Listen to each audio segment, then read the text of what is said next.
విలువైన వస్తువు ఉంది. ఆ వస్తువు ఎవరు కూడా గ్రహించలేరు ఏంటి అనేది. ఇది మన సమాజానికి మనకి అందరికీ పనికొచ్చే వస్తువు. ఇప్పుడు చూపిస్తా మీకు. ఇదిగోండి చూడండి. ఈయన మన కోసం మన సమాజం కోసం ఎంతో శ్రమ పడ్డాడు. ఈయన గురించి మనం చాలా తెలుసుకోవాలి.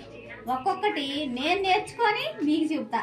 చూడండి, ఇది అందరి ఇళ్లలో ఉండాలి. మనం దేవుడిని ఎలా ఆరాధిస్తున్నామో అట్లాగే ఈయన కూడా నిత్యం స్మరించుకోవాలి మనం.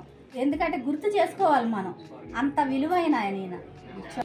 చూసారు కదా, ఈ బొమ్మని మన ఆఫీసుల్లో ఇళ్లలో అన్ని చోట్ల పెట్టుకోవాలి. ముఖ్యంగా మన గుండెల్లో పెట్టుకోవాలి. ఎందుకంటే ఈయన చేసిన త్యాగాలు కానీ అలాంటి గొప్ప గొప్పవి చేశాడు. కాబట్టి మీరందరూ గుర్తుంచుకోండి, మర్చిపోవద్దు. ఇది చాలా విలువైంది. ఇది బొమ్మ కాదు. ఆయన మన కోసం చాలా కష్టపడ్డాడు. దళితుల కోసమే మెయిన్. మీరు అందరూ గమనించండి, చూడండి.